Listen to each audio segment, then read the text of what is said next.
지난 일요일 날 윤석열 당선인이 직접 지시봉을 들고 용산 이전 집무실 관련 브리핑을 하는 장면 여러분 기억나실 거예요. 그런데 군사 기밀 누설 논란이 일고 있어요. 어찌된 영문인지 한번 장면 보시고 이어가 보도록 하겠습니다.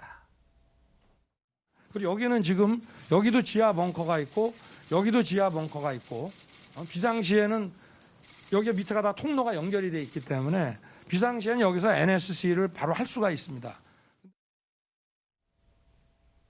지금 여기서 이 그림에서 안진용 기자님 어느 부분이 지금 군사 기밀 누설이라는 거예요? 어느 대목이? 네, 윤 당선인이 지난 20일 직접 기자회견을 열었죠. 그래서 지시봉으로 저렇게 일일이 설명하는 모습이 호평을 받기도 했었는데 방금 보신 영상 중에서 손으로 특정 해당 장면을 가리치면서 이곳에 이제 벙커가 있다는 얘기를 하고는 있습니다. 네. 근데 이 후에 온라인을 중심으로 해서요. 일반에게서 알려져서는 안 될 군사시설의 위치가 노출이 됐다는 주장이 나오고 있습니다. 일단 이 군 벙커의 위치 정보는요. 2급 군사 기밀이 맞습니다. 실질적으로 이 윤 당선인의 설명이 이거에 위반되는지 모르겠지만 한간에서는 군사기밀보호법 위반이라는 주장까지 나오고 있는 상황입니다. 네.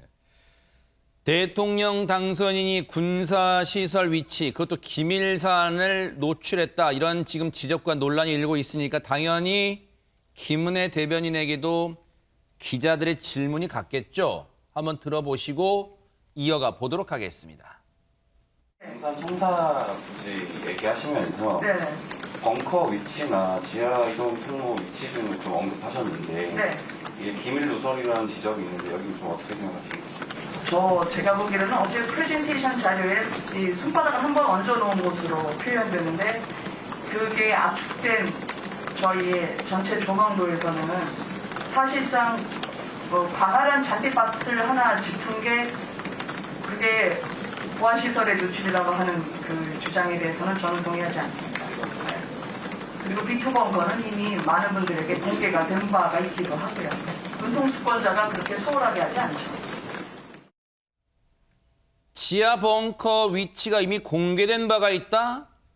이건 어찌된 말입니까? 최단미 변호사님. 그러니까 군사기밀 누설에 해당이 되려고 한다면 기밀이어야 된다는 거예요. 근데 이미 알려진 정보 같은 경우는 기밀이 아니기 때문에 군사기밀 누설이 안 된다. 이런 취지로 설명을 한 것 같고 네. 김은혜 당선인 대변인이 비투벙커라고 얘기를 했잖아요. 네. 저 비투벙커가 이미 공개된 바가 있다라고 하는 것이 10년 전에 합참이 신청사 준공식에서 이 작전시설로 비투벙커를 언급한 적이 있습니다. 그러니까 이때뿐만이 아니라 박근혜 전 대통령의 정부에서 기무사가 만든 계엄령 문건이 있는데 여기에도 이 비투벙커가 등장을 해요. 네. 그러니까 이미 일반인에게 공개된 정보니까 기밀 누설이 아니라는 거고 또 아까 김은혜 당선인 대변인이 큰 조감도에서 손바닥 한 번 올려놨대 이 얘기가 뭐냐 하면 우리가 기밀을 누설하려면 상대방이 아는 정도로 구체적인 위치를 특정을 해야 되는데 저게 굉장히 넓은 광활한 것을 작게 만들어 놓은 사진이잖아요. 거기에 손바닥을 얹어놨다고 해서 그것이 과연 벙커의, 저렇게요. 네네. 벙커의 특정한 위치를 확정할 수가 있겠는가 그런 의미입니다. 네.